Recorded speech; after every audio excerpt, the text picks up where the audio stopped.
is the first of what can potentially be as requested as we feel needed. Many more interactions to come. Okay, so it doesn't have to be a one and done. We're going to be in the neighborhood together forever. So I think building bridges is a big part of what we need to do. So I want to begin by introducing some of the folks that I asked to come over tonight. So Maria's walking away, but let me just get her to raise her hand. Maria Galaz is one of our assistant principals. Marie comes to us from San Marcos and La Jolla. She was a classroom teacher for a decade or more, focused on history. She's been in our site for 5 years, and I can tell you, without hesitation, she is ready to be a principal. Okay? So every year we get her at this point, forward is bonus. So, yeah, she's asked for a letter of recommendation, and I'm taking my time. So Maria, she's fantastic. You're going to be, seriously, like the whole thing that we do there, just like here, is a team effort. It's never one person, it's us, right? And us, at some point, very soon, will look with you. So Maria Glass. Next one up, Michelle Loza. Michelle's been with us for 2 years.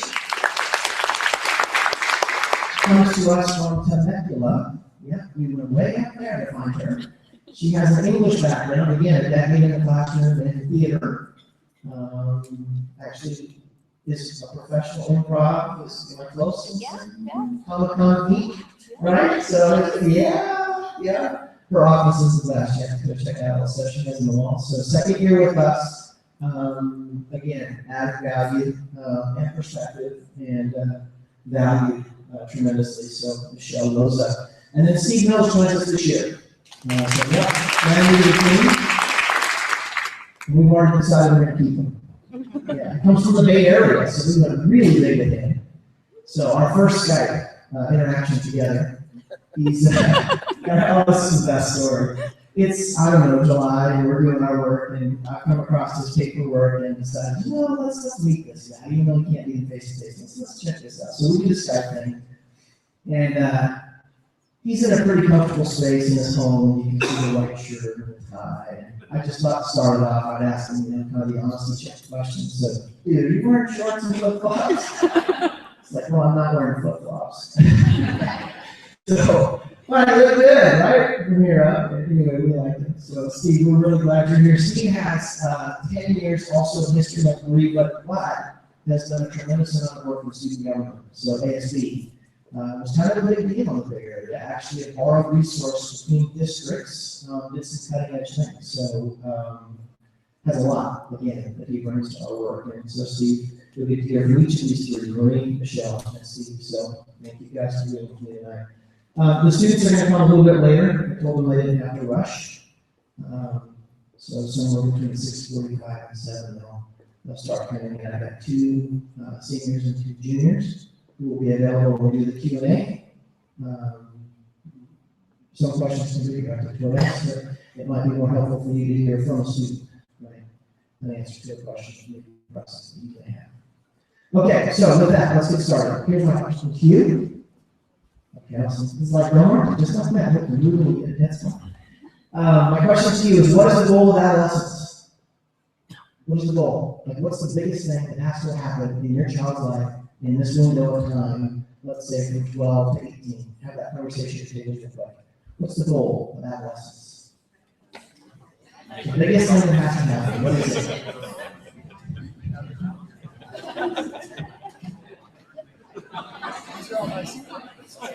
Yeah, I love it. Okay.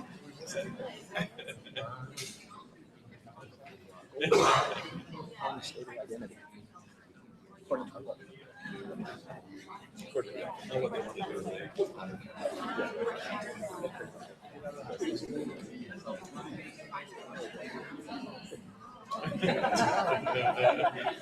Get in trouble. All right.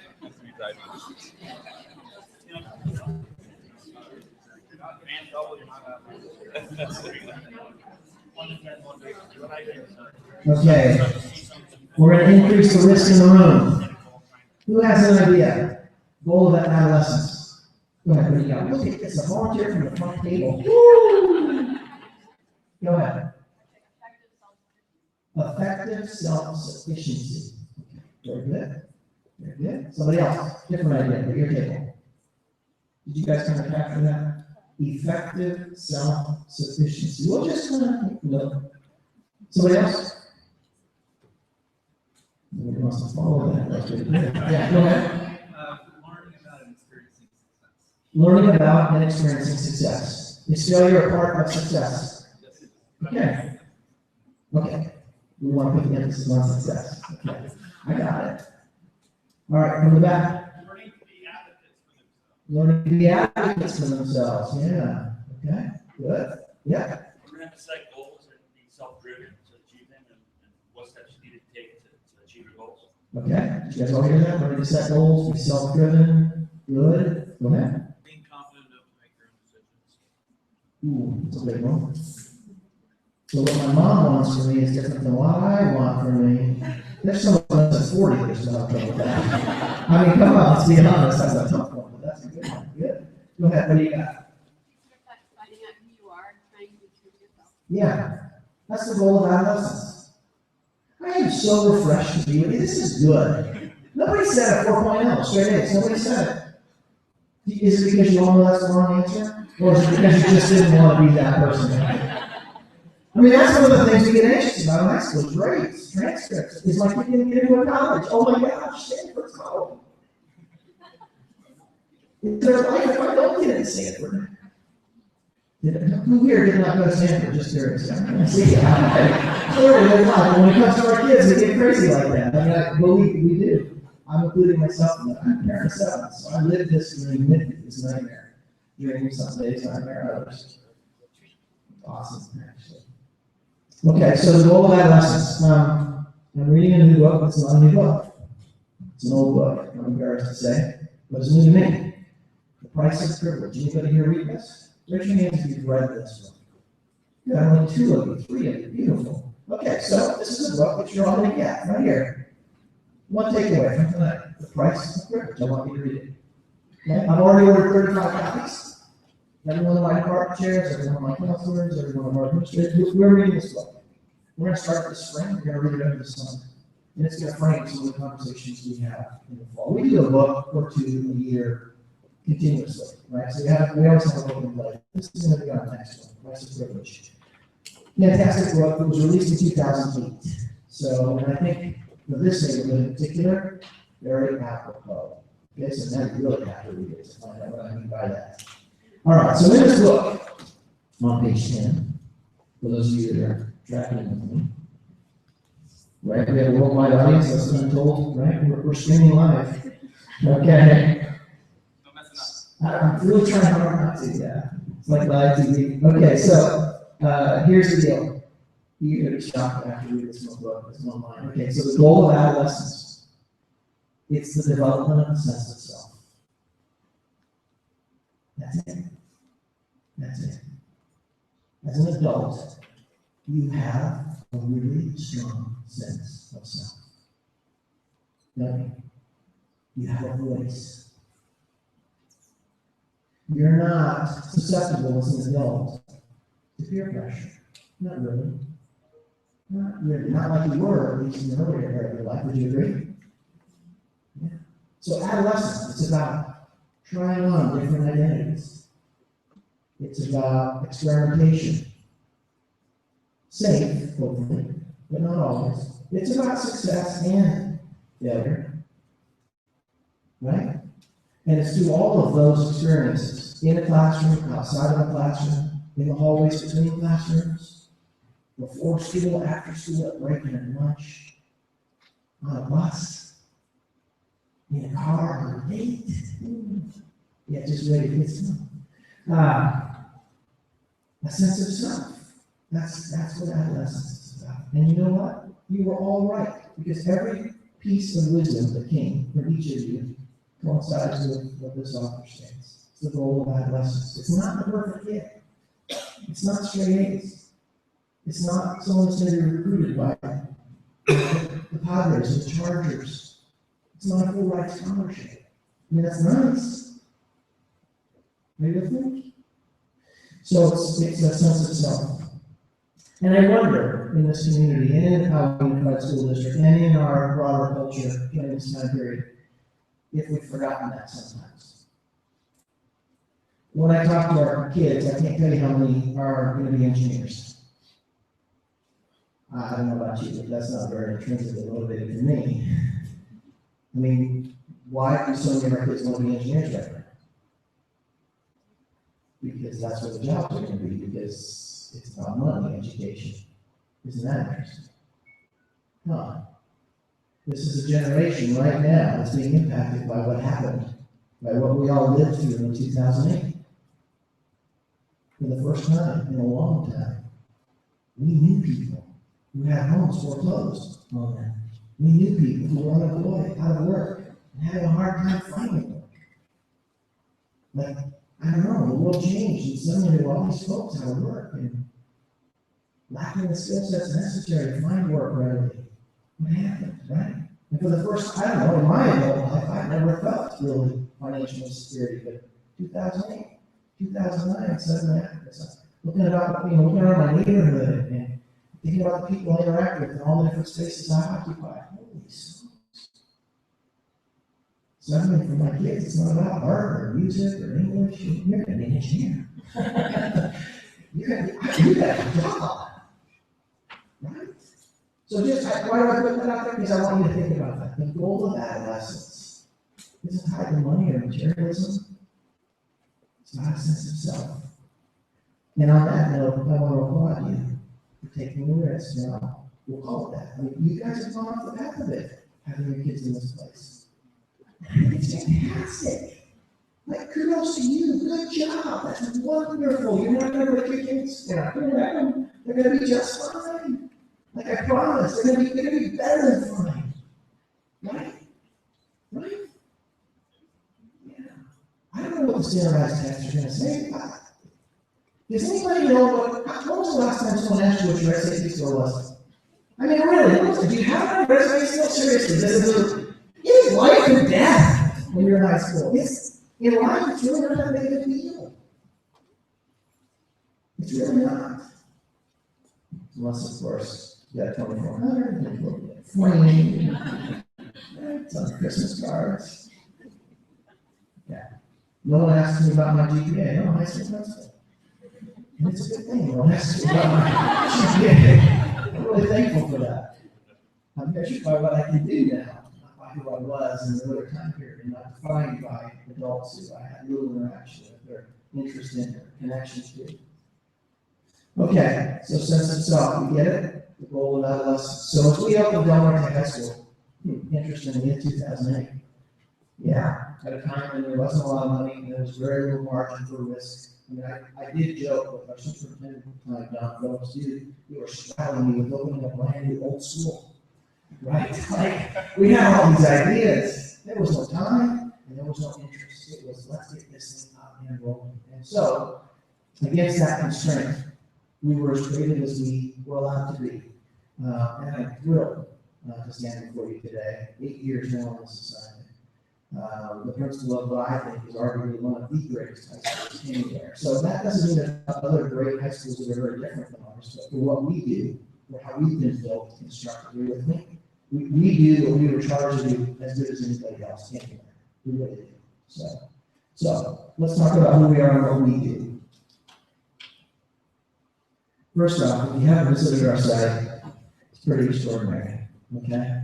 So, yeah, pretty extraordinary. I don't know how we got the architects to orchestrate that sunset, but we have it every night. And it really is that beautiful. That was not Photoshop. Like, we see that every night. It's beautiful. Okay, so we have an outstanding facility. State of the art. I don't know, $150 million, something like that. So we have this great house, right? Beautiful. Our work was to make it a home. And not just a home for a few, but for many, but to make it a home for all.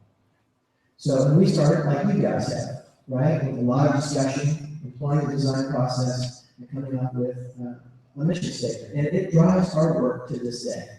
So, and what you'll see, and this is, if you talk to our kids, many of them can give you the verbiage of this mission statement. Seriously, so some of you that have kids, ask them. Let's talk about a mission statement tonight. Can you tell me any part of it, and if they inspiring passion, and see what they can do, okay? I'm not, our kids, a lot of our kids, most of our kids know this. It begins with inspiring what? Oh, passion. Look at that, it's the first word. Go figure. Yeah, passion. So I'm glad you want to be an engineer. If that's really what you want to do, but not done. If that's not really who you are, what you want, then let's think about other things. And Stanford's a great school. But what compelled you to identify it as the school for you? Was it a visit? Was it, I don't know, relationship with alumni? What is it exactly about Stanford that's wrong with you? Other than, I don't know, maybe you like redwood trees or big red X, or what is it? Right? So passion, I don't know, when you unlock kids, and this is a space that does that probably better than most. When you unlock kids, they go in lots of different places, don't they? We have students on our campus who love music. We have students on our campus who love leadership. We have students on our campus who charter clubs. We have 100 clubs on our campus, 100 clubs that kids can participate in, that they can be leaders in, that they can impact the campus and the broader community through. It's phenomenal. We have sports. We have academics. I mean, we have visual and performing arts. We have, anyway, on and on it goes. Del Monte's a city. It's a city. There's always cars in the parking lot. Have you not noticed that? There's always a buzz. There's always something happening there. There's always somebody on campus. Always. Always. So it doesn't sleep. 2,030 kids. There's always a group on that campus. There's always a teacher, a coach. There's somebody there. Right? Now what are we doing? We're supporting passion. And there's a lot of it. A lot of it. So inspiring passion, that's there and on purpose, and preparing all students to be college ready. So the college ready preceded the college and career ready. So we can add career information happy. But in 2008, it was really just college ready. And it was as defined by Conlon, which we'll look at in a little bit. College ready is essentially, in a nutshell, when your kids launch, they're ready to take college credit bearing courses without tutors, without extra help, without support. So that's kind of the goal. Okay? Future focus. That's about character. That's what we mean by that. And it's also about recognizing that we're to be now and next. It's not about necessarily today and yesterday, right? This isn't, I'm not creating a high school that I graduated from. I'm creating a high school that this generation requires and that the next generation follows will need to be successful. So future focused, and then globally aware. I think that's self-explanatory. Questions on that? It guides our work, okay? And there's nowhere in that where you're going to see straight A's, ridiculous athlete, Stanford, engineer. Those are all things that are certainly appropriate and can be supported. Do that? That's not that narrow. It's much bigger than that. And I would argue it needs to be bigger than that, right? So aren't you glad that your mom didn't pick your career? Aren't you glad? When I asked my mom about marrying my wife, she was like, I think that's a good idea. 30 years later, I'm so glad I had a strong voice, I'm so glad. I'm so glad to live my life. Right? Your kids will be glad too. So that's my piece. I'll be back in a minute, but I'm going to invite this time Michelle Rose to speak to you more about how this is fleshed out on our campus, what it looks like in real time. Michelle. All right, so you've already seen the pictures of our beautiful facilities, and I think we've got, I might be able to delete. I would venture to say we have the most beautiful facility on the block, but okay, we share a street with DC39, okay? And you guys are alone, we're very close to it.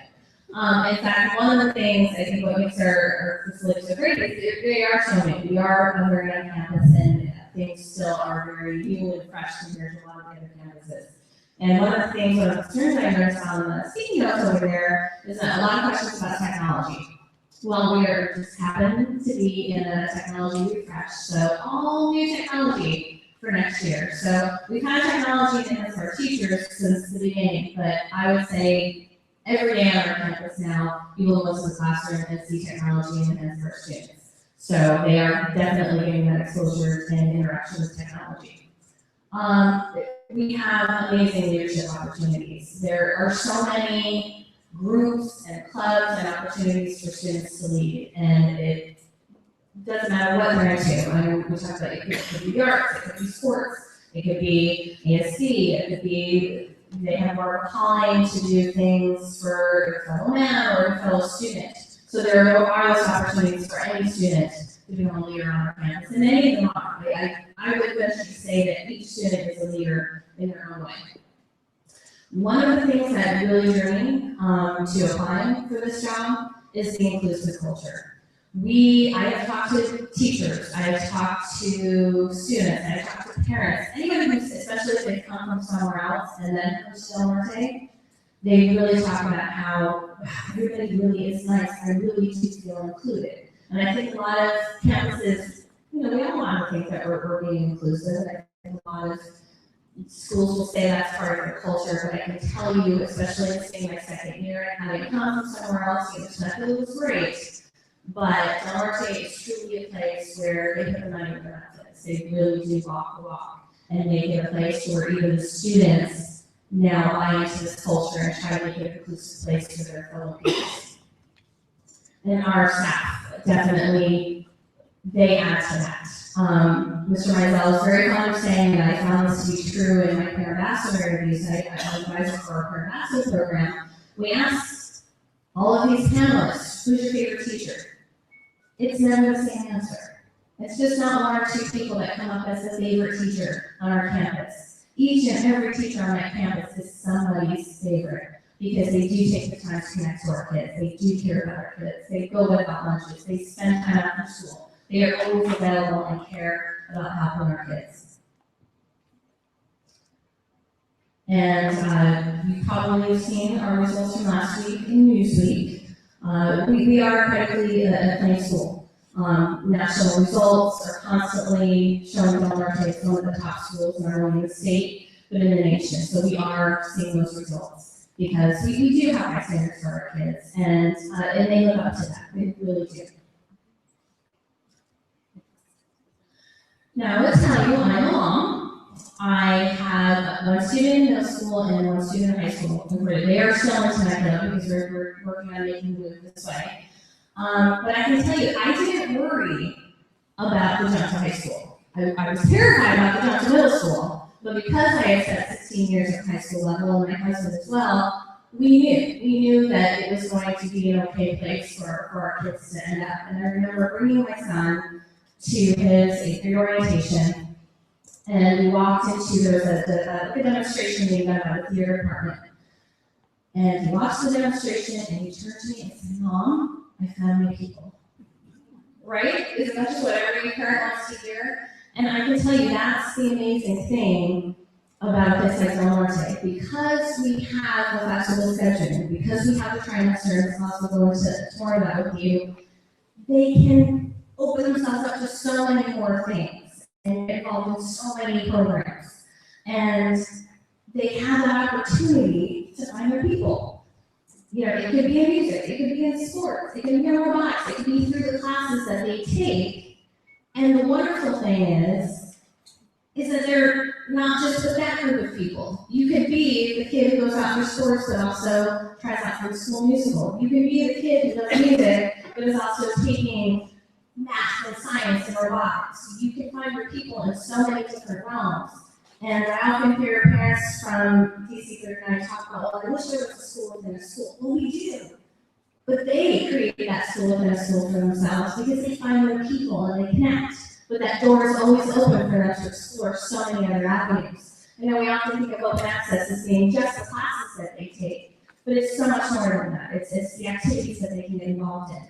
And then they can explore and jump from one activity to the other and really find what it is that they enjoy, what they want to do for their future. And I think that's one of the things that truly makes us such a unique campus. We're never going to turn a kid away and say, "Well, no, you can't take that class because you're just a sophomore," or "No, I don't think that's for you." Those doors remain open for them so that they can create those opportunities for themselves. And it all comes down to a little thing we call home court advantage.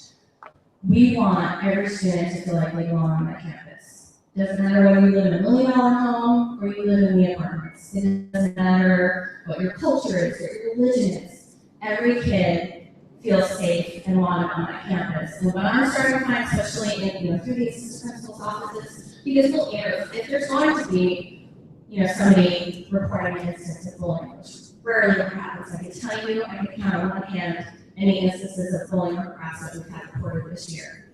But what's great is it's not coming from the adults. It's coming from the kids. The kids hold the other kids accountable. They call each other out. That's not cool. That's not what we're about. That's not what we do here. We're all part of the nest. We're all a family. And they really do stick up for each other and look out for each other. And kids realize, wait, that's not cool. My peers are calling out on that. Yes, we are. Because that's not what we do here. We all belong. We're all part of the home court convention. And I think the fact that it's not just administration, it's not just teachers, it's the kids, and they really do live up to that culture. And that just comes down to the safety, support, and the sense of belonging. So I can promise you, your kids will belong. They will feel safe with us. Thank you.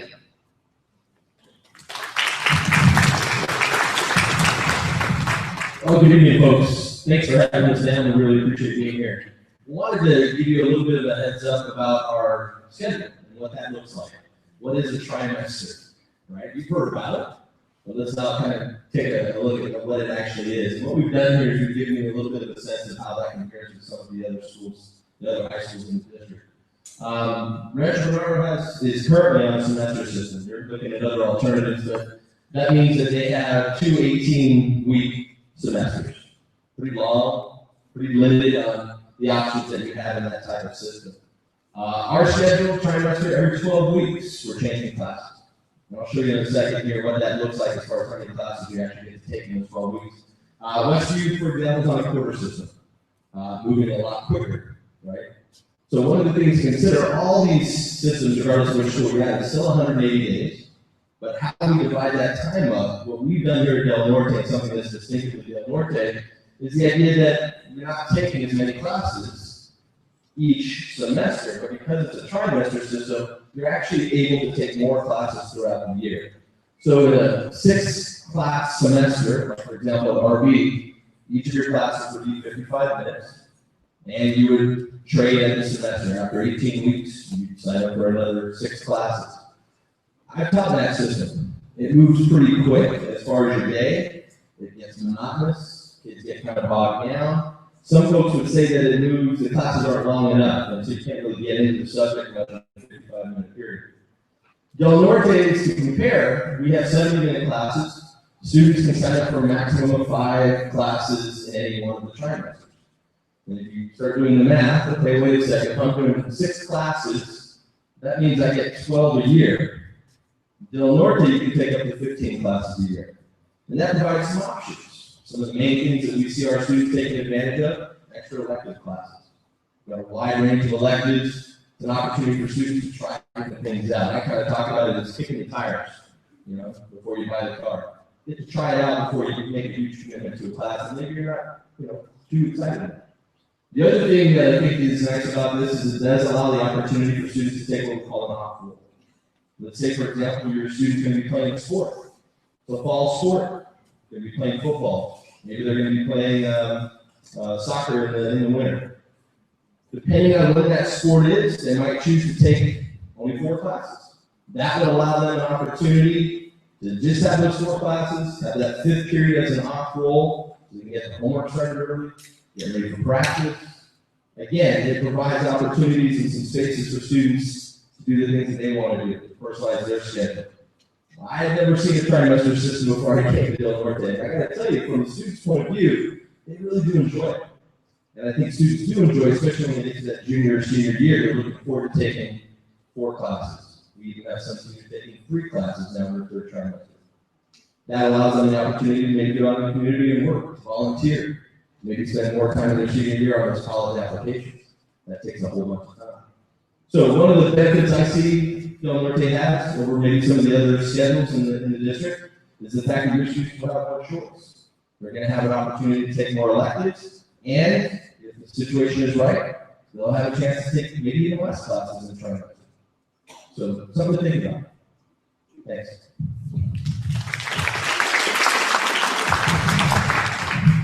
evening. So one part here is to talk a little bit about college and career readiness. We were talking about it at the table in the back right before we started. Is, so we're nervous now about going into high school, but we're nervous about high school because from high school then we're going to college, and how do we do that, and what does that look like, and how do we get to what comes beyond high school. And I think one of the neat things as you look at what our students are doing is that there isn't any one thing that I can tell you right now. If your kids know this, they will be ready for high school. Because high school and going into college, it's not about knowing a specific content area. I still remember the quadratic equation. It has not necessarily helped me in my history major or in all the other things that I've done, but it's not that single piece of knowledge. So as we look to being college and career ready, we're really thinking about skills. So as you think about the skills that your son or daughter has as you're trying to get ready for high school, a lot of those are those same kinds of things. Does your son or daughter like to read? Do they have good literacy skills? Can they work their way through complex ideas in math and science and literature? Do they have the ability to kind of dive into those things? Do they want to solve problems? I think that's what your kids do all the time, is figuring out the answer to that problem and how they get there.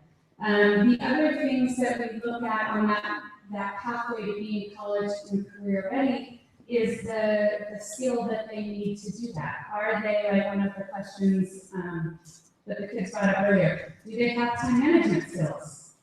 Can they figure out, when this project is due a month from now, can they break that project up into pieces and figure out what they need to do now and what they have to get done to do part two and how they get along kind of way. So as we look for that, those are some of the things that we're working on with our students to be able to jump into college coursework, maybe in an AP class on our high school campus, so that when they get to college, they're ready for that experience without the need for remedial support. One of those kinds of things as well. So there's 2 slides here, this and then the next, that kind of break some of those strategies up. And I think as you look at them, you'll see that some of those are things that your kids are doing every day. Intellectual openness, inquisitive, this whole key cognitive strategies group, interpretation, precision and accuracy, problem solving. Are they going to kind of jump in and dive into a problem? That critical thinking skill is an important thing for them to be able to take on that challenge for. They'll do that in all of the core academic subjects that we offer and that they're going to take for graduation. Students will all take math and English and history and science. We have different options so they can pick, accelerations in the areas where they're really interested, and slow down that path in areas where they've been more challenged or are less certain that they're interested in doing. And then on the second piece, we look again at some of those bigger kinds of skills. We're going to be working on the academic pieces, certainly to prepare them for college, but there's definitely all of these other parts. How do we support them in that self-monitoring skills? How do we help them to see sort of what they need to do and what they need to work on to be better? We have a homeroom period as well. It works very much to support our home court advantage, to give kids a resource, a teacher that they see every week, and for kids that they'll see the whole 4 years that they're there. And so they work on some of these things as well, that connection as well as some of the how to do school kinds of skills. And then as we work into that, again, one of the other things that we're looking at is, does your student have some of those self-advocacy skills that we talked about? Are they asking their teacher for help when they need help? Are they going to tutorial? We have a wonderful resource built into our school day. It's 3 days a week. It's called tutorial. It's after school, and teachers are ready and available for students to show up. And the kind of sad thing sometimes is there's teachers sitting in empty rooms that not a single kid shows up to. When it's a great resource, it's free tutoring there for your students. So it's getting students to see that as an opportunity, as a time, not mom's making me go to tutorial again. But getting out there and getting that help and asking for those supports that they need. So one of the things we really look at is helping those freshmen figure out how to get to tutorial, how to ask for that help, how to get in, how to take advantage of those. If we look down at the piece here, are they doing that same kind of self-advocacy with their counselors? Are they getting to know them? Are they helping them talk through their schedules as they get then into their junior, and certainly into their senior years, they're looking at colleges and applications. Does their counselor know them well enough to speak to their strengths? Because the counselor's all right letters of back and do council reports for the students. But does the council really have that personal connection with the students? Do they have that ability to be able to get in there and really write a letter about a kid that they just feel that passion about it and want to be able to support? So all of these things, as we're looking at them, I think are skills that your students do a lot. They build those skills in their collaborative work that they're doing with their kids, with their peers, with their teachers. And then we're going to help them kind of transition those skills to the high school and then to beyond college so that they can be successful when they're there as well. So that's my piece. And we're back to Ray.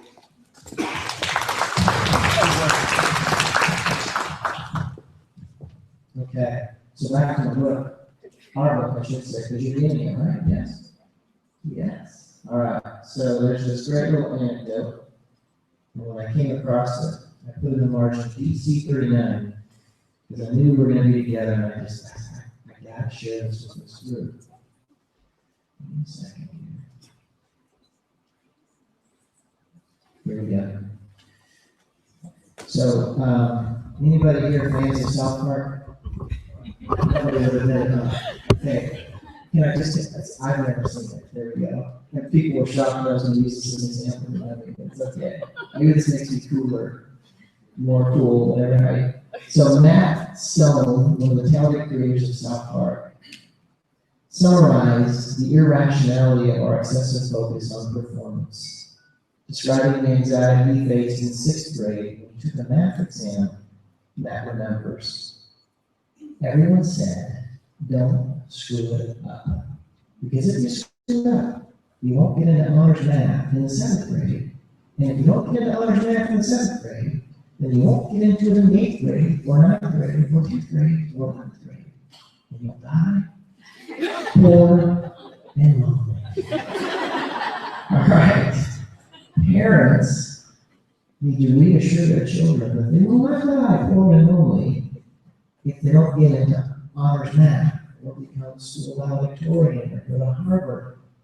Kids are bombarded with messages about the importance of high performance at school, at home, and media.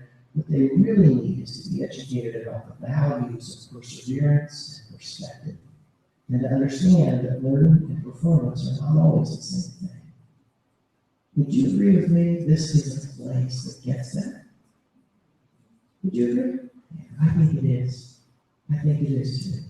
So this is a wonderful spot for your kids to be in, right? It really is. And we are working and have been since we opened to create a space that honors the same perspective of Delaware. So we don't do it perfectly any more than this space does. But what I want you to know is there's alignment when it comes to values. Okay? There really is much more than you would think. We had 1 year to open Delaware. We didn't get any budget for food or books or conferences, like we really didn't. I had a K-8 and middle school background. I'd never done high school. I'd never done new school. My leadership team was not released. They taught all day and came work with me in the evenings. I mean, that was our reality in 2008. There was no money. We were going to open with a 1-to-1 program, Don told me a week after we opened, right, it's not going to happen. No. My former superintendent. We were going to open with an IB program, an international baccalaureate program. Again, maybe a month and a half into our launch. Hey, Greg, I know you've been out there, I know you've been telling everybody this is going to be part of what we do. We don't have the money.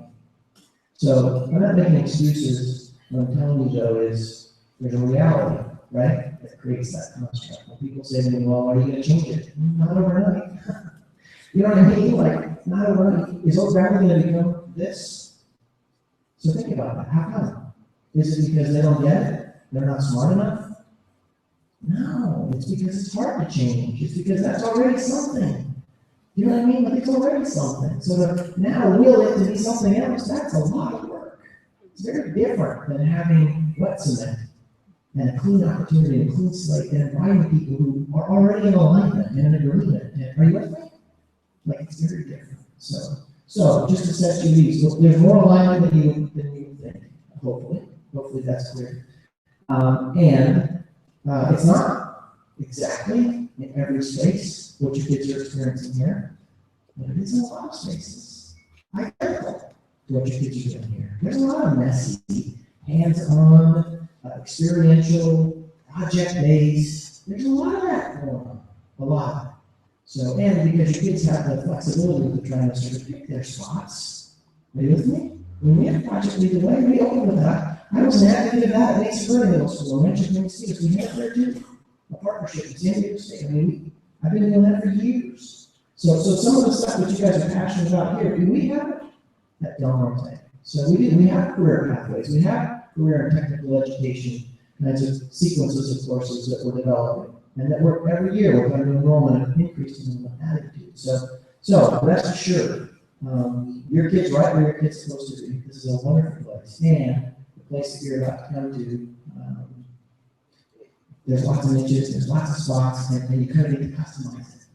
So that we would impose upon it that it has to be, in every space, what 1 or 2 or 50 or 100 people want isn't fair. So that makes it, I start 2013. So it's kind of a shorter story, right? Hometown buffet. If you want to eat your veggies, there's a whole line of them. And if you want dessert, there's a whole line of those too. So, you can be great in sports and great in music. And great in robotics. You can, why not? Why not? Del Norte hasn't at this point, and I'm so proud of it, been defined by a single accomplishment. Like we're not the school of wrestling, or the school of baseball, or the school of football. We won 1 game last year. Okay? But we are a school on Friday night that you want to be a part of. You guys, am I right? Friday nights. Friday nights. Is there any place you'd rather be than this? Seriously. We won 1 game. Nighthawk Nation, we are really bringing people. We are bringing the spirit. We are cheering. Am I right? We have more cheerleaders than football players. I mean, we have fun. So, okay. I want you guys to look at this picture. When you think about high school, okay, I get it. The goal is, right, that your kid will develop a stable self-identity. You got that. But when you think about high school, how's that expressed? When you think about your child, is that not where you want your kid, right in the middle of that group? What's our fear? Our fear is that our kid's not even going to be in that space, or that our kid's going to be on the outside of it, and we're wanting to get in, but excluded.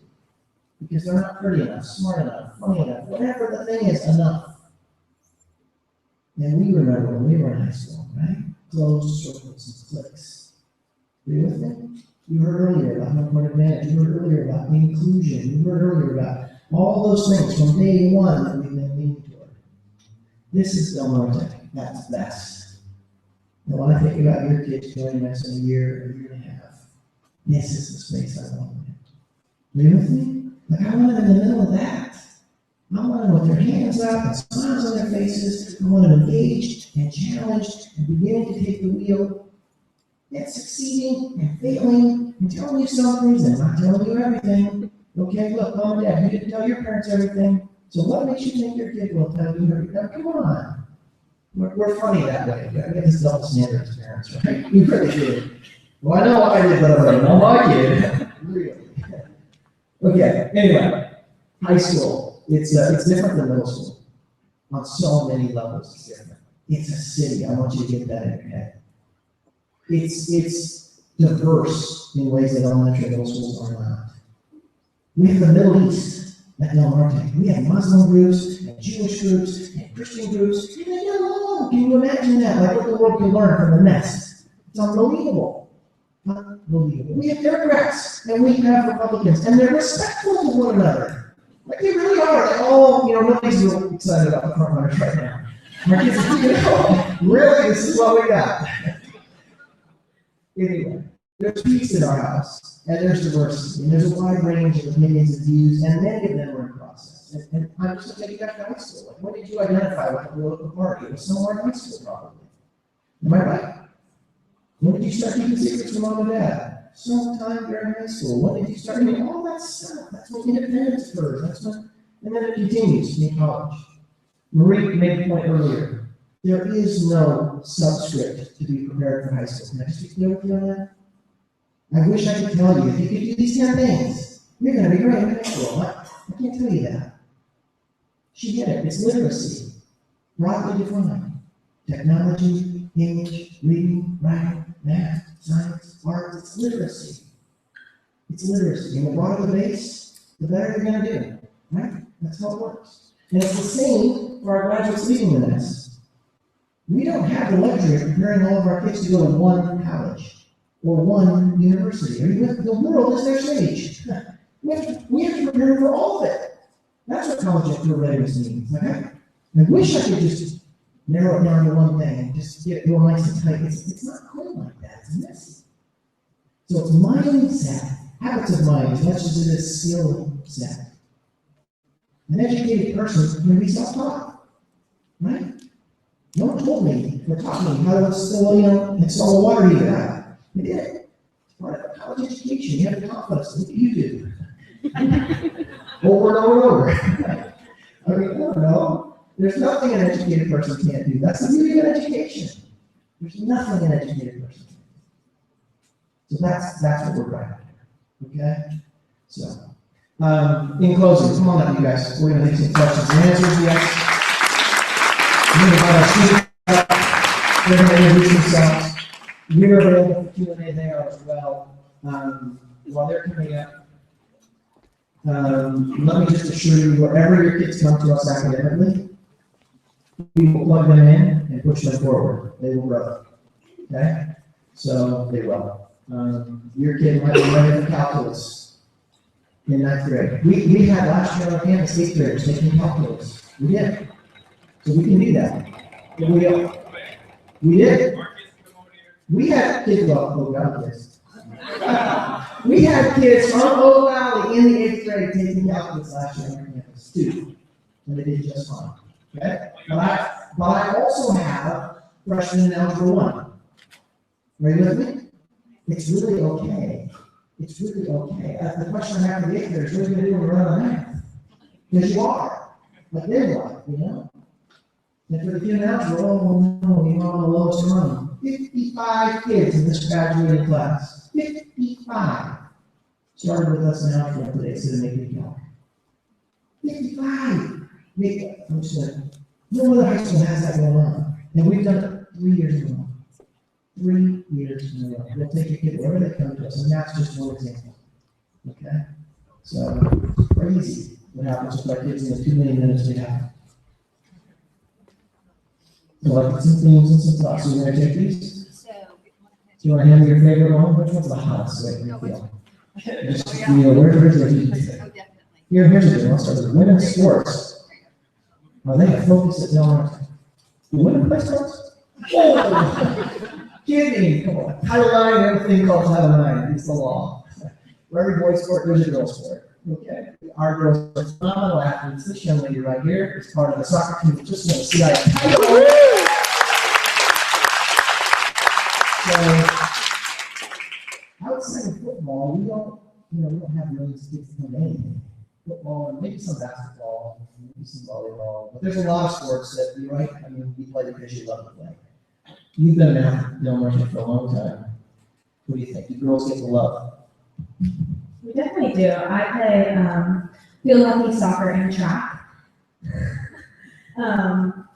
Sports has been a big part of my life, and not only do I play in a lot of sports, but I always have been one to support other sports. And while sometimes it feels like football gets the bulk of the attention, there are still people that will come to other sports, and you still feel the love. I walk around campus and I get high-fived because we just won CAF, and I get congratulations because field hockey also made it to CAF finals. We didn't win, but we were close. And just like me personally, people are always interested in what my teams are doing, and I've never felt like girls' sports were never as important, and they've been a huge part of my life. Okay, in terms of facilities, it's equal. That's Title IX, that's the other part. So you don't have like a boys' gym, this thing over here from the 1950s for the girls on the blacktop. Like it doesn't work like that in the real world anymore. And that's true at Del Norte, it's true at every high school. Okay, so but if you've not had kids in high school, you may not know that. So yes, girls' sports are just as important as boys. We hang their flags in the gym just like the boys. And in fact, we probably have more girls titles, league and CIF. So, and if I could just say about football, it's not about the football. I told you we were one, right? One win and a lot of losses. Thank goodness we won, okay? Wait, a charter school from SVO. Yes. Love those charter schools. But Friday night for us is way more. It's not about football. It's cheer. It's dance. It's food play. It's body paint. It's Night Hawk Nation. It's our kids together. It's not. Half the kids don't really know the game of football. And I exaggerate, like, they're not there for football. Like, they're there to be with their friends. They're there to be in that soup. So that just happens to be the space that draws us together, but it's not really about the football. For a few of us it is, the test talk, but not for everybody. Okay, concerned, not enough intense writing assignments to prepare for high school. Okay, so let's talk about writing at the high school. Who wants to talk about writing at the high school? And maybe, okay, now wait, before I ask that question. What was the biggest shift that you encountered coming from middle school to high school? How frequently are you asked to write? What kinds of skills do you have to have as a writer? Have I staged it? You good? Who wants to? Hi, I'm Isabel. I'm a junior from Norte. So for writing assignments, basically you just need to know how to write and you know what a paragraph is. Like the basics when you go into high school, like your first English class, like the teachers are like really nice. Like yeah, you have to be a good writer and stuff. You don't have to be extraordinary to like do good in the class. And the teachers are very helpful and stuff. And they teach you all skills you need to know. I'm currently APAL, which is AP English. And I think that has been the biggest shift for me in terms of writing, because you just kind of go in and it's like you learn just so many different things about writing that you never even like learned before. So I think it's not really the transition between 8th and 9th grade, but more like a higher level English class. And I think that has definitely been the biggest shift. I'm Carly. I'm a senior, and for me, English always came easy. I took regular English my freshman and sophomore year, and then I decided to take APAL my junior year. And APAL is definitely hard. So, you know the book you're talking about, The Price of Privilege? I spent 4 weeks doing a synthesis project on it. So, it's definitely not a walk in the park, but if you want to take regular English, it's going to be a little easier. That's without a doubt. But there's definitely options, and I definitely think my writing has grown. It's not only APAL, but I also took XLAWS, and XLAWS we build like real life writing skills. I learned how to write a business proposal, a business letter, stuff like that, and that's been really helpful. So I think my writing, when I went in, it wasn't as high as it could have been, but throughout high school, I've definitely become such a better writer, and I think I'm prepared for college. So I'm Adam. I'm also a senior at Del Norte. I've never taken an AP English in my 4 years, and I think one of the big things I could stress from my English classes, especially in like the last 2 years, is a lot of my teachers have stressed like not the typical type of writing. Like they, especially in XLAWS this year, they've talked about how your writing should suit your own needs and not have a certain like very like distinct paragraph introduction, body paragraph conclusion. Like they stress that you're not supposed to have that and that you're writing through your own creative things. So I think that's important with writing classes at Del Norte too. Writing for me, I'm a junior. Writing for me has been okay. It's never come easy. That's never been like super difficult for me. I went into freshman and sophomore year taking honors, and then this year I went to regular English purely because I didn't want to overload myself with 4 APs. And I think the thing is to know that if you're worried about your child's writing ability, it will improve. And not only that, the teachers are there to help you, and they do teach you a lot of basics. Even in honors, if you're worried about basics in honors, like I can't have my kid with honors, he's not good at English. Well, they will help you, and they will build you up, and they teach you fundamentals. Yeah, one more quick thing. Like, your child's not going to walk in the first day of school and the teacher's going to be like, oh, write a 6-page essay, you know, and then like, they're going to grade the next week. Like, it takes, like, the first writing assignment comes after weeks of teaching them how they want them to write and what's best and stuff like that. So they have a lot of preparation. You don't need like a certain level of writing to be able to do well later in your trimester. So. Okay, so one thing about our staff, they're experienced and relational. They know their content and they love kids. So when you ask kids on our campus who their favorite teacher is, and you guys truth test here, okay, because we've heard a lot of lies on TV lately. Okay, so we're in that era right now. Okay, so truth test. If I asked randomly 10 students on any given day who their favorite teacher is on my campus, I've never gotten fewer than 7 different answers. Okay? Does that seem about right? Like, we argue about who our favorite teacher is, and here's what happens. When you're with that group, and the first person says, well, my favorite teacher is, everyone's like, oh yeah, they're great. But my favorite teacher is, oh yeah, we're deep. The one is very, very deep. And so when it comes to English, we have a variety of personalities. Would you guys agree? Some really strong personalities in English, and a variety of teaching approaches. They're not lockstep all together. They disagree. The teachers disagree sometimes. How to cover content. They're in agreement on the standards, but how to get kids to match those, it looks different from class to class. And it will in college too, just saying. Right, it will. So, and one teacher who I might not gravitate toward works really well for a kid. And a teacher that might not work real well for a peer of mine works really well for me. So that's really, we don't really need it to be identical lockstep. There's something in the diversity that serves more people and better, right? So what I heard from you is there's writing support. What I heard from you is there's a fair amount of writing in high school, even more in college. I heard you share an interesting anecdote that you were in an honors class and chose not to continue. That's a great decision, but I also sense as I listened to you, there was a value behind why you made the decision to drop down. Yeah. And the non-honors class, of course, is just a walk in the park, right? Really super easy. Okay, so that's the other piece, okay? You heard the kids use a buzzword, AP, advanced placement. How many of you here don't know what that is? Good. So that's a college credit bearing course, okay? So, and when we get to the topic of homework, those courses, AP, are in their own class. Like, they're in their own class. Like, we'll talk about that. Math. Let's talk about math next. Lots of questions here. Tell us about the math teachers. Tell us the truth. Are they pretty good at working with you? Do you think this group is going to be ready for the new Common Core math coming down the pike? Do you think they're ready for the new SAT? What's this about kids being encouraged to take 3 tries of math, like math year round, as opposed to taking a try off? What else? Yeah, that covers it. One more question. So I've been fairly strong in math. I started in a high level math class my freshman year, and I can speak on the teachers part of that. I've had an awesome experience with all my teachers across all subjects at Norte. I was just talking with Carly over there about how I was trying to think of a bad teacher I've had, and I don't think I've had one. All the teachers are awesome to work with, and I feel like they all really care about the students, and I think that's especially with math too. All my math teachers have been awesome. My calculus teacher is one who I've been really close with. She wrote my letter of recommendation. So the staff at Del Norte is always there for you.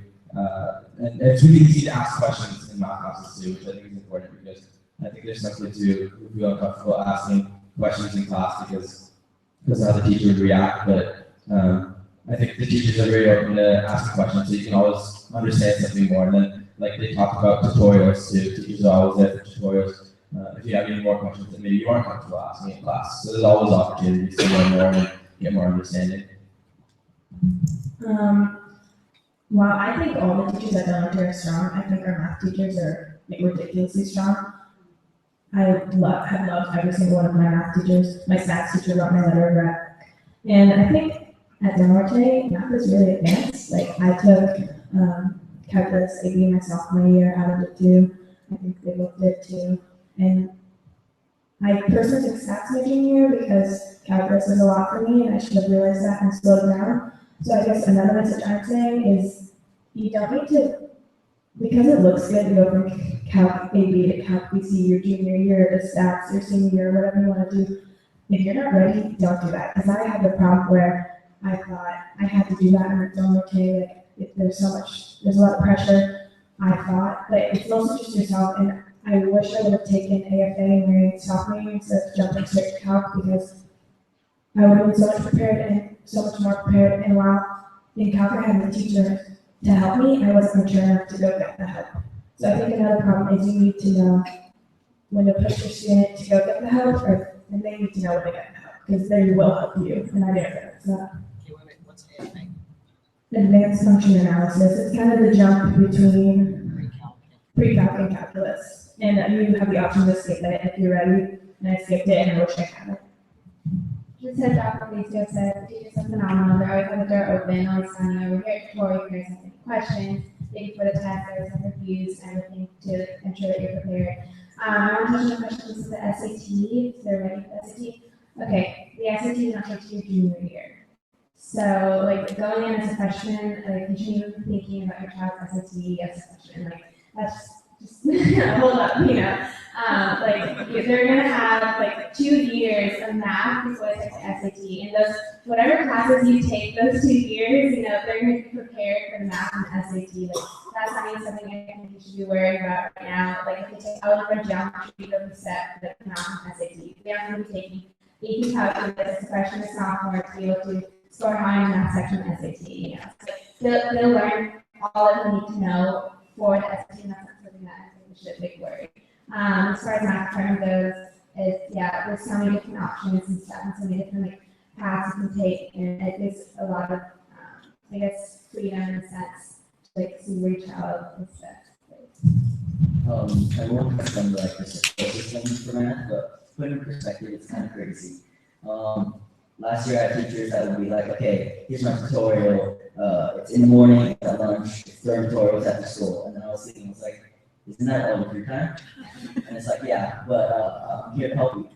And then like for AP calculus, we see at least for the past like 2-3 years, they've had 100% pass rate, which is crazy. That's kind of astonishing.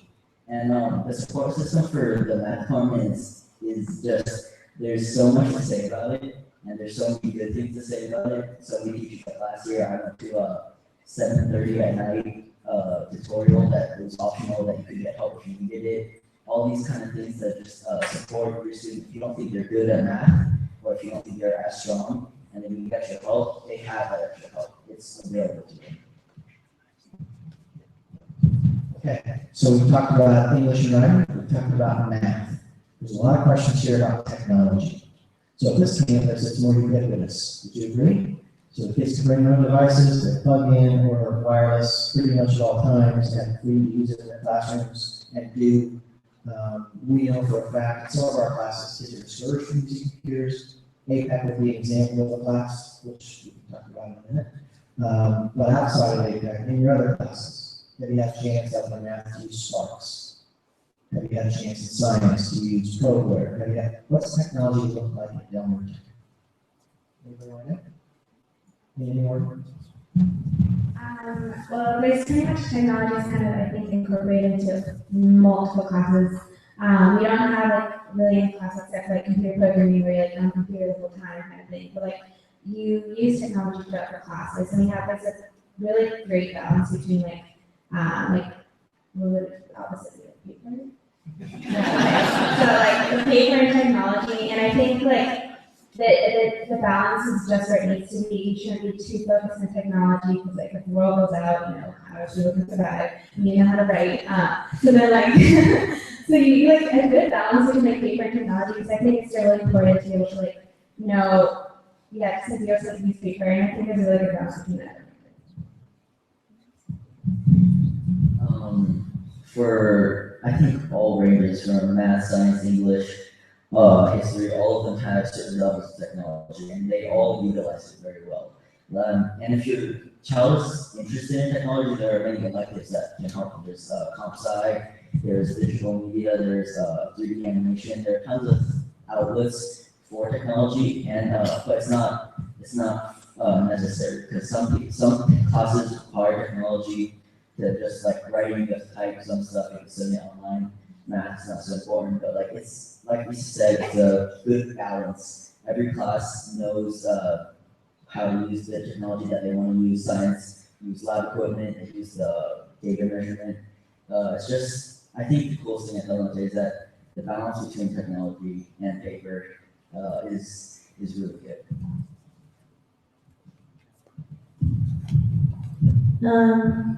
We may not have our tablets, but I can without a doubt say that I use some form of technology in basically every class, whether it be on our phones, on our smarts. We have Chromebooks for classes, computer lab, it's everywhere, and it's very helpful. and I've never had like overpowering technology or like not enough technology. So like exactly what they said, the balance is very good, and we're very fortunate to have them. I think one of the concerns brought up was that the switch from, because at this campus there's a lot of technology use, and there's a concern that there isn't as much at Norte. But I think what you've heard from this is that we do use technology. Mr. Menzel brought up Sparks and science classes, and those are devices we use to plug into different measuring devices. So for in physics, and we're measuring the like velocity of something spinning around, and plug that into Spark, and we can use a computer for things like that too. And I don't think the jump from being kind of a lot of technology at Design Learning on campus to Del Norte, I don't think that's a big enough jump to be worried about. I think it's very doable, and like I said, I think the balance is important. There's a lot of technology used, and then there's a lot of paper use too.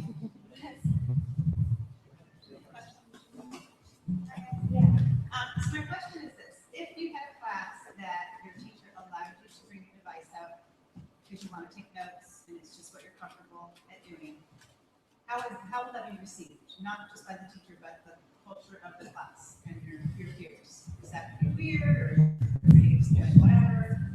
I don't think it's going to be perceived as weird. There are tons of people in our school that bring out their computers just because it's useful, it's handy. It's not, there's no like, he's using a tablet. What a guy. It's just like, oh, he has a different way of taking notes than I do. I can't say 100% that like because all teachers are different and all teachers want something different in their classroom. But I do know that I've brought my laptop to classes and taken it out in stats and taken notes on my laptop. In our government class, we print out lecture notes online, and I can bring a tablet or a laptop to type my notes on there. So I think I don't think there's a concern with that. I think teachers are very open to using different things as long as you're paying attention. And I think it's really based on the student. If they can handle that, if they can not get distracted by other things like the computer, I think the teachers will be perfectly okay with that. Like some of my concerns with the transition from the way than here to at least the standard high school. Okay, the difference between how things are done here versus the standard high school I went to, where the teacher stood up to the front and wrote on the board or on the overhead, and then you just sat there and I'm just just not much interaction, not very interactive. I'm wondering how that transitions. Okay, so I'm going to challenge the stereotype. Okay, your high school and our high school may not be the same, and that's something we all need to be careful about. So be assuming good intentions, and that's not that you aren't, but I'm just saying it's the teacher, as an example, who doesn't allow students to use a personal device isn't necessarily one of those people hunched over dragging their knuckles on the ground, right? Caveman.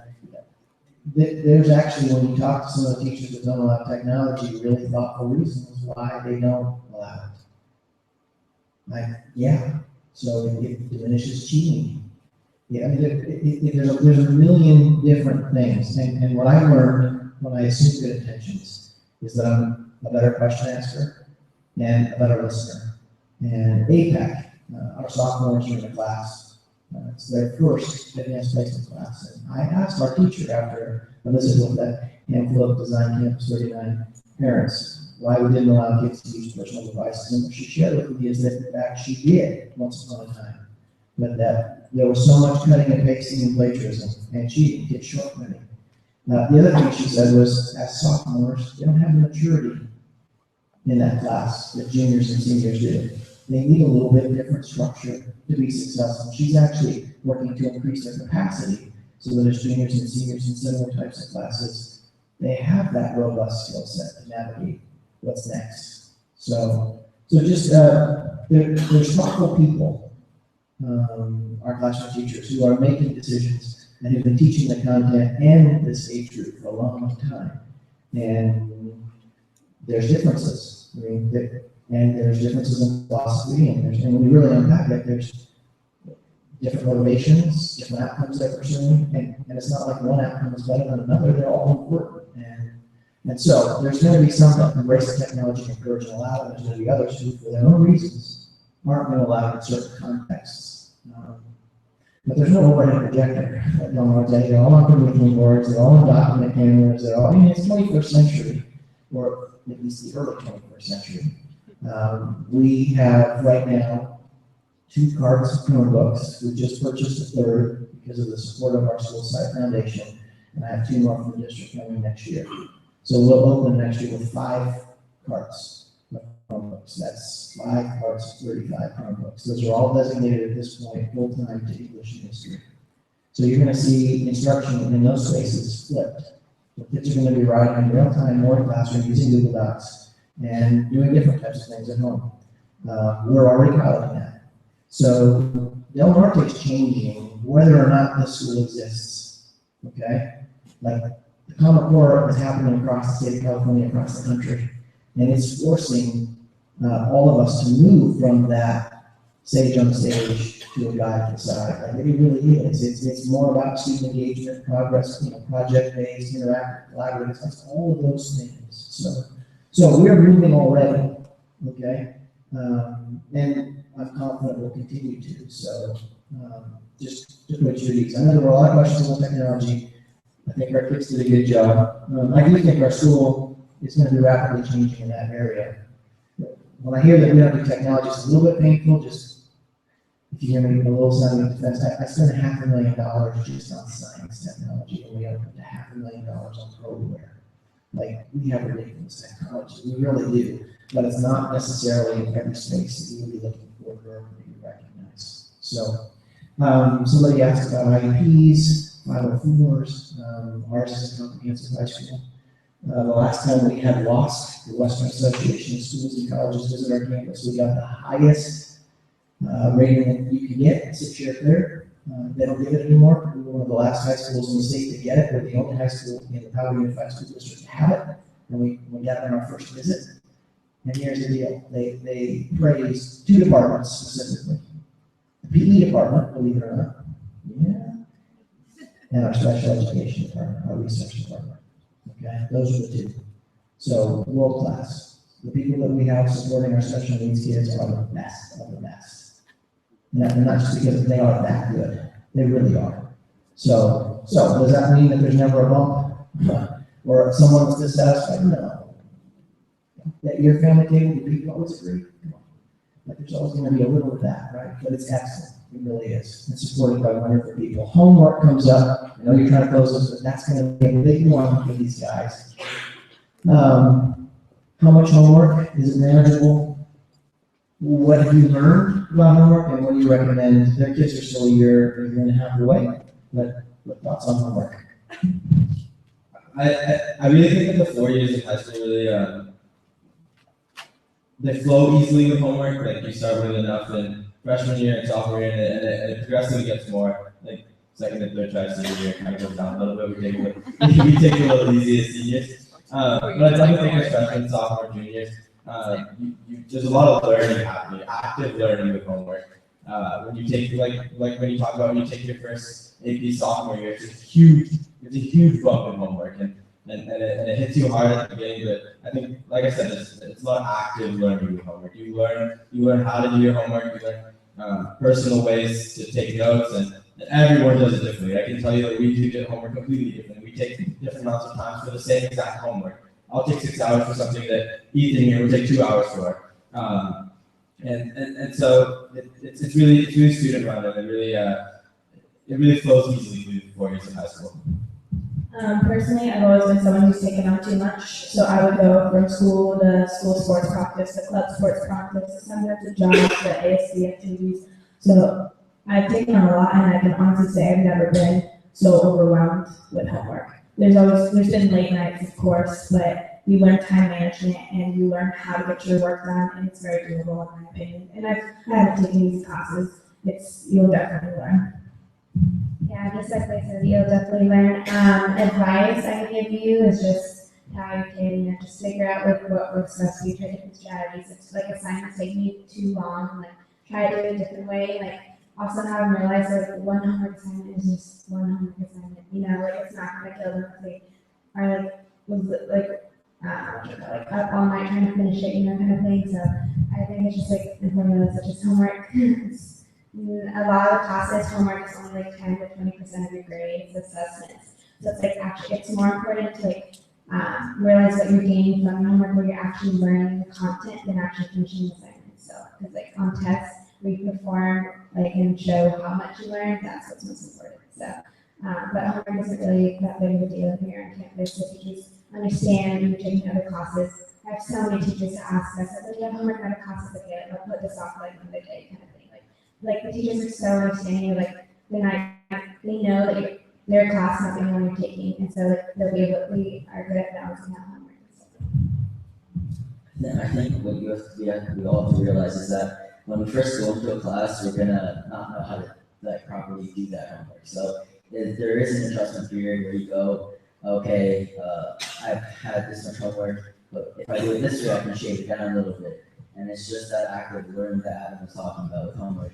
And it's just, the homework amount isn't that bad, it's just how you do it, and the teachers really understand the limits of homework. Like, there's so many times where my Cal PC teacher texts us, like, this is the homework for tonight, do this, and then an hour later she's like, this is way too much, do half of it. And so the teachers really understand that there's certain things going on. And if you talk to them, they will help, because there's one week I got to school at 6 a.m. every day, left at 10 p.m. Homework was a huge issue. I talked to my teachers, and they really work with you, and they try to make sure that you're not losing sleep. The sleep is very important. They don't want you falling asleep in their classes. They understand that there are limits and there are certain people that need extra help, and they will give you that help. Steve, first year administrator, I had a fun one here recently. Parent calls, literally we were having to peel it off the ceiling. Like, literally so upset with us because your kid had been up for 6 hours on this ridiculous project, and it's still in the spring break, and how dare us assign homework over spring break, and she quoted us board policy, and she contacted John Collins, and she's like, all the whole thing, right? Like, it's on fire, this guy's calling, you guys are idiots, you hate me, my kid's dying. All that, right? And so Steve, you kind of proud of it. Yeah, would you go off that class? How much time did kids really spend on this assignment? Are we that far off? Because I don't ever get a complaint about this teacher. So Steve goes out to the classroom, and he talks to 10 or 12 different kids, just briefly. And how many hours do kids spend on homework on average? About an hour and a half. So, what's the lesson in that? It wasn't too much homework. It was this particular kid going about it all wrong. Spending too much time, perfectionism, lockdown, maybe had a earbud in, be texting simultaneously. Who knows what was going on, but it wasn't the norm. So when we say homework's not an issue, it might be an issue on an occasion for your kid. It might be. But that it's an issue for your kid, again, going back to assuming good intentions, asking questions, seeking to understand. What you'll discover is your kid might have just been off on an assignment. Or, as you shared, maybe the teacher was off. But it's not, you know what I mean? It's something in the world. Like we adjust. We acclimate.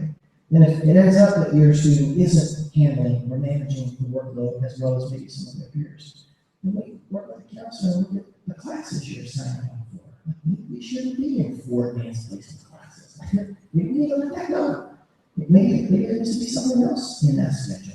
Or maybe an off roll. Like, you don't have to take 5 classes just because we offer that option. You can take 4. You can sleep in. You can get out early. Imagine that. Your senior year, you can take 10 out of 15 classes. 11 out of 15. I mean, a lot. It's right now, 3rd try. Right now, we're in the 3rd try. Marie, how many kids are off roll, 3rd try? 1 class or more? 758, 5th period only. 758 Nighthawks are bouncing 5th period, gone, out of 2030. Okay? So now we have 1,400 kids still on our campus, still in class, still working hard. But you have the choice, right? You get to kind of pick in high school just like you will in college, your reality. So homework is a thing. We don't always get it right. Teachers sometimes mess up. Kids sometimes mess up, right? That happens. It's a little messy. It's not perfect science. But on the whole, I think our kids are pretty happy, pretty healthy, and developing the skill sets that they're going to need to manage what's next. Whether it's a junior college, whether it's a technical school or whether it's a four-year college or university. So, okay, I'm getting the hook. Can we get a round of applause for our students?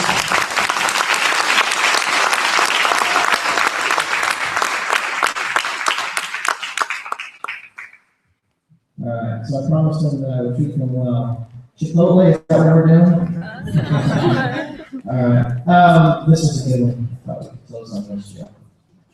So here's the question. We have been open for a year and a half. Have admin staff visit our campus to observe our student learning paradigm? It's a great question. Whoever wrote this, great question. So let me just say, how do I answer this in the correct? Here's what I would say. The door is open right now, and we're here. That's what I would say. The door is open, and we're here. And here's what I would also say. There's a lot of interest as I work with my staff in getting down here as well. So it's not that there isn't an openness, right? They're coming. Joe, right here, has made sure of that. My science teachers, right, I gotta get down to design camp. They're willing to come on their prep. They're not asking for release. They're curious. They're coming. They want to interact with your science teachers, my science teachers. Our world language teachers are dying to get down here and to talk to your world language teachers. Our math teachers, our English teachers, that happens in Oak. It's been happening for years. It took a while. But we got over our egos and we got over the wow, you do it different. I don't measure up, I guess. I'm not comfortable being in our space. Yeah. We don't come down and tell you how to do your stuff any more than you come up and tell us how to do ours. We share the gifts, we share the community, we do our work together. Are you with me? So, and the way this is going to work best is with the door wide open, where your teachers actually come and see what we do, and when we come down and see what we do. Right? That's how we're going to get this going. So nobody has the right answer. We all have a lot of good answers. We do. And we're all in it for the same reason. We want to support all students being successful. So we want that autonomy. We want that launch. And we want them to have fun, right? In the messiness of adolescence. So I want to thank Joe. This is happening because of his leadership. Can we give him a round of applause? He was in the principal's office the week after he was announced. Like, was it even a week? A few days. I think it was on Twitter. I can prove it. So like that fast. And so anyway, I'm really excited. And we can do more of this. You guys are welcome to join us next week for our 8th grade open house. Is that right? So we're not going to tell anybody. If you don't tell anybody, like you just fold in and kind of enjoy the tour, check it out, listen, ask questions, be a part of it. Really, be a part of it. The more you see and experience it, the more comfortable you'll become. Are we bringing students to that event, open house, or is it just adults? There'll be breakout sessions with all the different departments and with counseling, and so there are kids in some of those individual sessions. No, but do they bring their kids to it? Oh, do they bring their kids? Yeah. Do we have? Their kids are there. Yeah, they are. Okay, so bring your kids. Just, again, we're not going to learn D39C, right? You'll be fine. You'll be fine. Okay, what do you have? Anything for us? So he was the first person I actually went to go visit at the department. And it's really because I didn't want them to be mad at me. But the truth is, because if you think about it, we're a TK8, no really, we're a TK12, literally this far apart. And we can have our kids come over and have that experience and be part of this amazing thing called learning. And that's what we have here, and that's what we're going to continue to do. We have our LEDs here in the back, represent us here, and shout out. And this is not just done by myself, it's a team, so let me bring the team up here that kind of started this whole dialogue. Come on up here, guys. Come on, bring a round of applause. Come on, guys. And so this is a small group, and we're going to continue this conversation because it is so important. I don't go on hopes, right? I hope we get it right. I'm a data guy. It's about what matrix to make sure that we have success, and what does that matrix look like here in our version of what we believe learning is about, right? And our version is different than other people's, and that's okay. Our kids are going to be awesome. And that's because we have so many people that care about learning, and care about learning being new and different, and that's okay. And we're going to prove well, this is awesome. And those kids are going to come up and be awesome in Denver today, because they're going to be embraced in the nest. And so just a real quick introduction of why you're passionate, and here you are. Michelle DeSoto, for those who know me and those who do not. I have 2 seniors at Norte right now, twin girls. So I have been through this process. Fantastic school. They're going to be, these kids here at Design 39, I think will be awesome. They're in good hands, and I feel like they're learning skills here that my girls didn't get to learn at that age, at this age. So I think our kids are going to be a little ahead of the game, and I'm really excited about them transitioning to Norte. Deborah Cooper, and of course I'm a seventh grader here, and I'm a sophomore at Del Norte. And that's one of the reasons why I'm really passionate about this, because I heard a lot of concern, and I try to say to people, like, embrace it, embrace high school coming. It's a great time in the kids' lives, and I think that our kids here are going to be well prepared if we're all working together to help them make that transition successfully. Great. Hi, I'm Marla Manley. I have a seventh grader and a fifth grader, so unlike these two ladies, I have no experience in high school, so I may be like some of you, I'm freaking out right now that it's only a year and a half until my daughter's going to be there with all of our seventh graders. So one, be part of this crew to make sure that transition will be as smooth as possible. Hi, I'm Linda Manning, and I have a seventh and a fifth grader as well. And the one thing I can say is that since joining this transition team, I felt so much better. Just all the information that we got tonight, and also in a couple of the meetings that we had before this, I'm just, I keep feeling much, much better, because I was, like a lot of you, had a million questions, concerns. We're so different here. I don't feel that way anymore. I'm actually really calming down, so. But thank you for coming tonight. I hope you guys feel that way too. I'm Jeanette Goodman. I have a seventh grader here, and I have no experience having a high schooler, so lots of questions that I had, and like everyone else has echoed, the information that we've gotten from our teams and from this meeting in general, the time that you guys have spent to help us all, and the leadership that we've gotten from Joe is tremendous. So I'm just so thankful to be a part of the whole process. Round of applause. Let's just start. Before we leave, I just want you to make sure if there's anything we didn't talk about, because this conversation continues, right, as we continue to get better. What is it that we need to be thinking about here at D39? What is it that we need to start showcasing? So this is a picture that I took today. I take lots of pictures. This was in a first grade classroom. One of the things, the next steps that we asked, parents asked us to really get smart about was learning progress. How are we documenting the progress towards learning for our students? How are we getting that information back to you that says, my kid is okay? Not only are they okay, they're actually progressing. This is in first grade. They had to log in. We're looking at a way for us to have some digital portfolio, be able to push out so you can see real quick right on your phone. That's what they did today. You don't have to do anything else. So it's super simple. So this is first grade. I took a picture of their creation. They then had to write a topic sentence about it, of the first creation. Why did it fly? Why did it not? And then this is an example. Let me show you quick what it looked like, what they were doing. So here she is. She's getting ready to fly her design. It was her second version of this. And so you can't see it. She's describing it. This is her little feather, because she realized if she put that on there, it actually fly a little better. And they're inside a wind tunnel. And then there it goes up. And they write about, why did that actually work?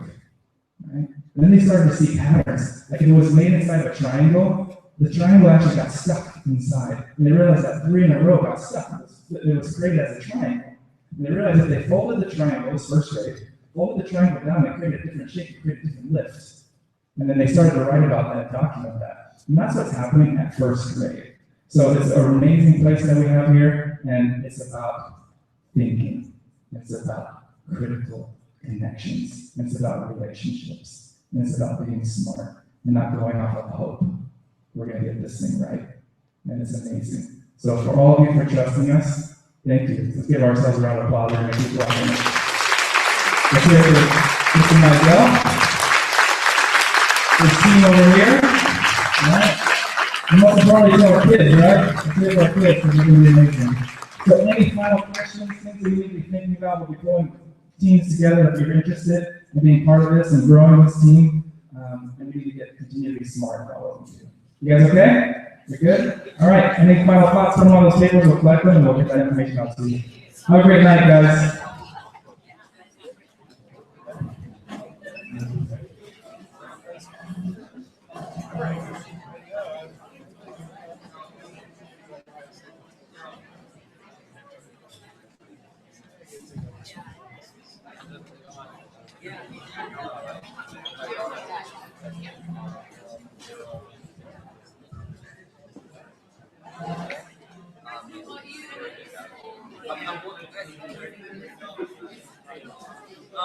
So I'm going to get that right up.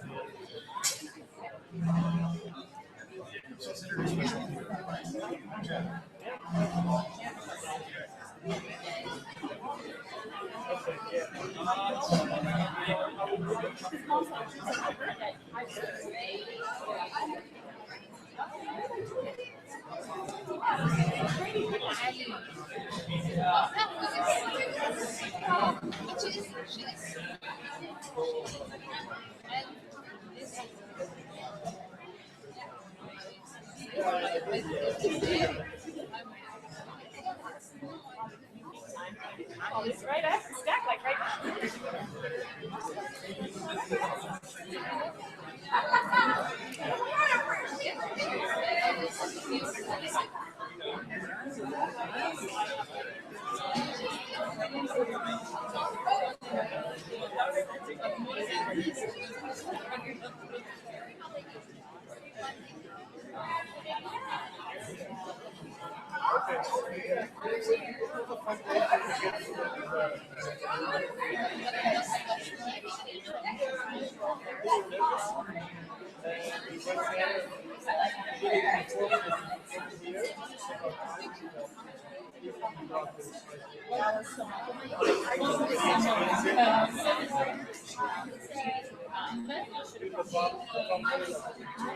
Yes, I'm so mad. It was just.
Hey, yeah, you got me a purchase over there.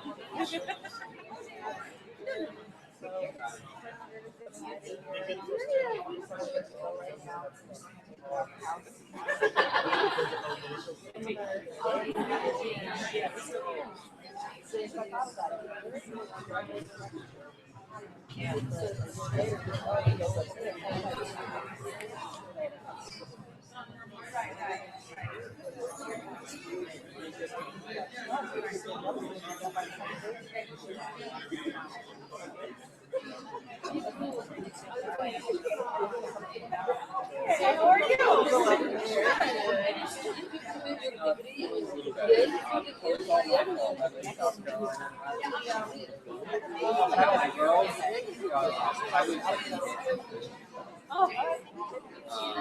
But I got the daughter.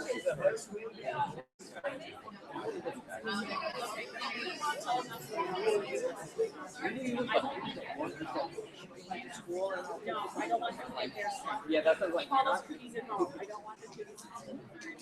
And I won't be there tomorrow and Friday, so I can get anything. So it Sunday night.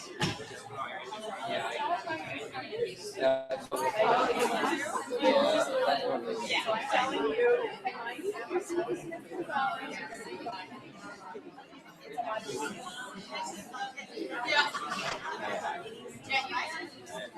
I'm not. There's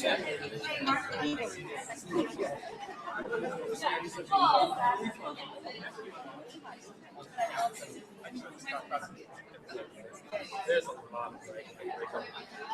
I'm gonna ask questions. I found it.